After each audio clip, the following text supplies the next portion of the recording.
Kaj mora Hiša znanosti dokupiti ozvočenje, tako da me veseli. Zdaj, če boste nekateri prikrajšani za boljšo izvedbo, smo pripravljeni v ekipi narediti še eno ponovitev na začetku marca, pa objavimo datum tukaj, tako da ne bo noben ostal brez prikrajšanj za to znanje. Moje ime je Tadeusz Štokert, sem koordinator skupine študentov, ki stoji tam, se skriva zdaj v temi. Delujemo v okviru Društva študentov psihologije Maribor. In verjetno se sprašujete, zakaj za vraga se imenujemo dosjeji psi in kaj bi sploh radi, ne?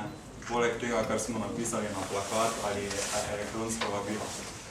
Torej, če začnem pri samem imenu, mogoče prva asociacija bo podobno z TV serijo iz 90-ih, ki je bila zelo popularna, vendar ta asociacija ne odpade danes. Bom se premaknil na drugi del imena, te vile oziroma trizob. To dejansko ni niti trizob, niti vile, ampak je grška črka psi, ki simbolizira psihologijo. Dosjeji pa sicer verjamem, da vsi dobro poznate to besedo, vendar sem se odločil, da razčlenim tudi to besedo. Šel sem v SSKJ pogledati, kaj to pomeni. Dosje je sveženj uradnih spisov, ki se nanašajo na določeno zadevo. Zdaj, kaj bo ta zadeva danes? Ta zadeva bo preprosto psihološka dognanja, ki se nam zdijo zanimiva. Kaj pa so tile uradni spisi? Ja, to pa recimo, da bom interpretiral na ta način, da se ti uradni spisi, se pravi neki znanstveni članki, neka rigidna znanstvena misel, pretolmači in predstavi na nek bolj dostopen način preko nas. Torej, kot sem že povedal, čaka vas predstavitev nekih najzanimivejših dognanj in pa razbijanje nekih mogoče najbolj samoumevnih prepričanj o človeku. Zato mislim, da najboljše na kar gremo naprej. Da ste danes res na pravem mestu, bi se strinjal tudi Karl Popper, ki je rekel, da se znanost mora začeti z miti in z njihovo kritiko. Ja, in te mite želimo mi razbijati. Gremo torej na potek današnjih predavanj. To, kar zdaj poslušate, je uvod. Sledilo bo moje kratko predavanje o dešifriranju možganov, na kar bo na vrsti Tjaša. Se sliši zadaj? Sliši. Super. Naslednja bo Tjaša s placebo učinkom, nato bo Mitja predstavil zavestno sanjanje, sledil bo Aljaž s socialno navezanostjo kot motnjo odvisnosti, nato pride Vanja s spominom za nedokončana dejanja in zaključil bo Tomaž s temno stranjo Disneyjevih princesk. Sledijo pa po koncu vsake predstavitve, čas za vaša vprašanja, kot tudi po koncu celotnih predavanj, ste močno vabljeni k temu, da postavite kakšno vprašanje, saj mislim, da bomo tudi zbujali več vprašanj, kot dajali odgovora. Zdaj, najbrž ste vsi slišali oziroma ste začutili to dogajanje okrog akte, sporazuma. Vsak dan so članki, ljudje protestirajo, potem lahko slišimo o novem Googlovem pravilniku o zasebnosti. Nekako bi lahko rekel, da je zasebnost kar aktualna tema in kaj imata recimo akta pa Googlov pravilnik skupnega je, da zasebnost obravnavata z vidika zasebnosti na internetu. Ampak če gremo še korak dlje, kaj pa na primer zasebnost naših misli, zasebnost našega uma? Se lahko sprašujemo danes o tem. O tem je sicer bolj malo razprave, vendar če gremo pogledati na primer literaturo, lahko najdemo te distopične pisce, kot so Orwell, recimo v delu 1984, govori o miselni policiji, ki bi naj nadzorovala vaše misli, in recimo na levi je fotografija iz filma Spielberga Minority Report ali posebno poročilo, sicer napisana po kratki zgodbi gospoda Dicka, kjer pa govori o kriminalističnem oddelku za predzločin. Se pravi, zgodba govori o tem, da obstaja oddelek policistov, ki se ukvarja s tem, kako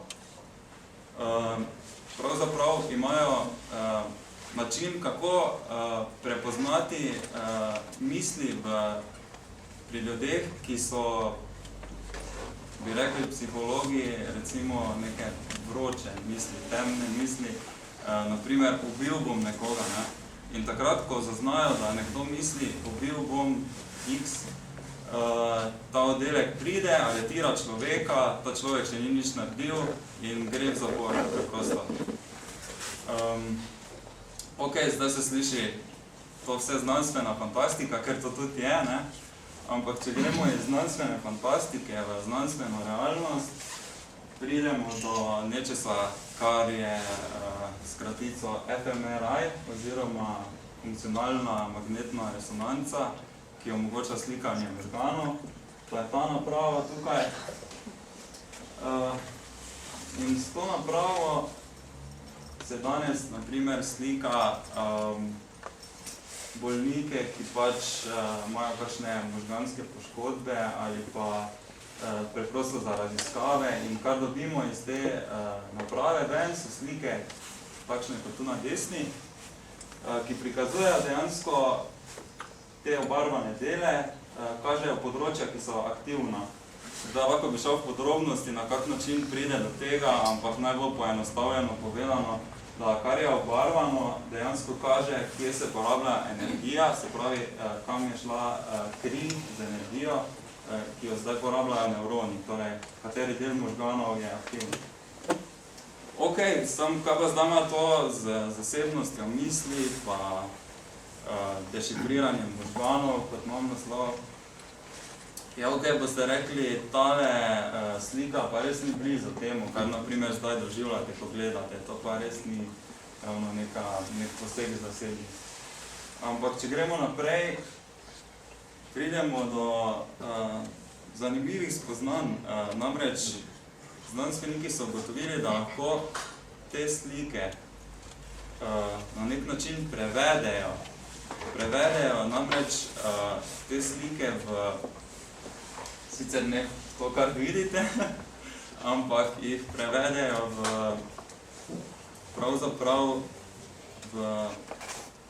pravzaprav prevedejo ta signal v to, kar vi vidite. Se pravi, na kak način pa pride do tega, kak je zdaj to možno, ne? Kak pride od te slike do tega, kar dejansko vidimo? Kak je možno, to samo z slikanjem možganov? Ja, dejansko pride prav tu nekaj, kar se imenuje strojno učenje, če vam je znano, ali pa tudi statistični modeli, ki so omogočili to.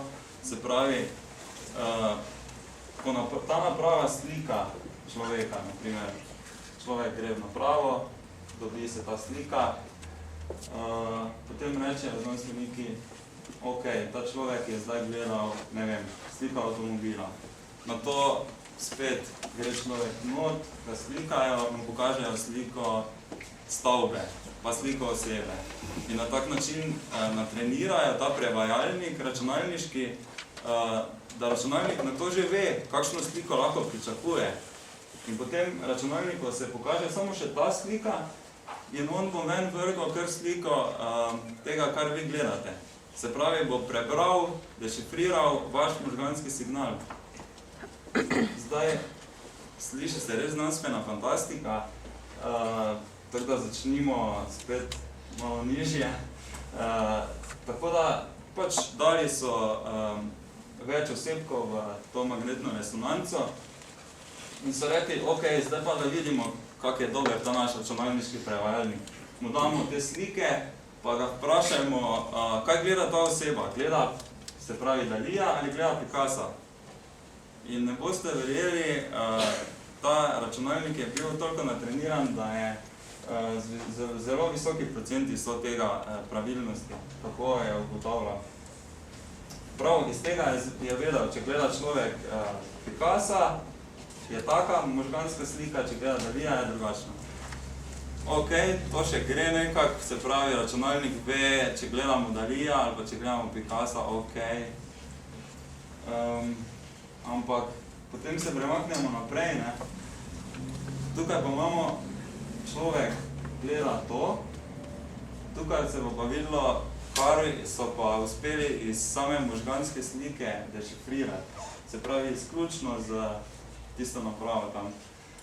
Upam, da bo zdaj to delalo, ta filmček je.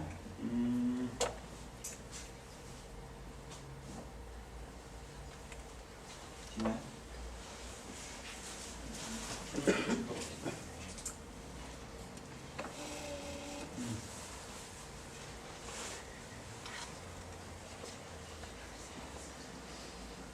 Vredo,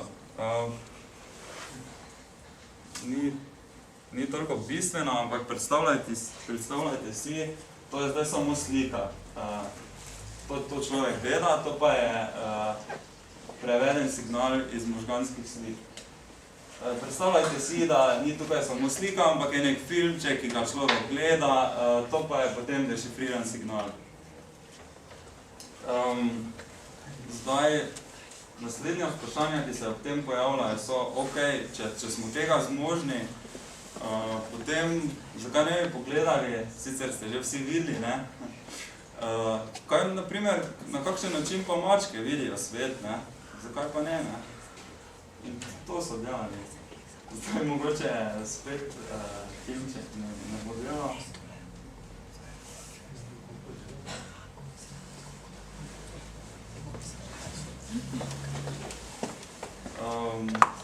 V redu, zdaj, žal najzanimivejšega dela predavanja vam ne morem pokazati, ne. Narisal bom bolj težko, ker bolj bi ne teorirali. Dejansko si lahko predstavljate podobno sceno kot prej, torej mačka vidi neko črno-belo sliko in dajo gor tole napravo in dobijo signal, ki kaže enako sliko. Malce bolj zamegljeno, ampak podobno. Se pravi, na nek način smo prišli do tega, da lahko vsaj delno vidimo, kako mačke vidijo, kar se meni zdi izjemno. Zdaj, ne samo to, ne, to postavlja celo vrsto vprašanj. Naprimer, na kak način se kodira spomin, a se slikami, a se z besedami, to, kar je do nedavno bilo še samo polje psihološke teorije. Kaj pa, naprimer, prevajanje, če se je tam videlo, da se lahko slike in filmi prevedejo nazaj. Kaj pa, naprimer, če poslušamo glasbo, a se da reproducirati glasbo samo iz možganske slike? A se da, naprimer, besede? Na tem se zdaj trenutno močno dela, kar se tiče besed jim je že uspevala. Potem naslednje polje reproduciranje sanj ali pa spominov. To so vse področja, ki so zelo perspektivna trenutno. Naslednje spet takšno provokativno vprašanje je, dejansko obstaja velika podobnost na določenem nivoju med slikami različnih ljudi, med slikami možganov različnih ljudi.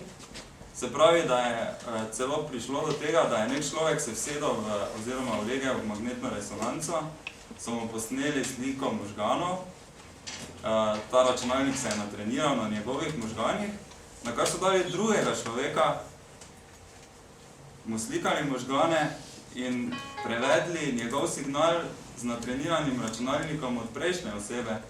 Se pravi, na nek način je bil ta računalnik personaliziran za prejšnjo osebo, vendar so uspeli dobiti slike.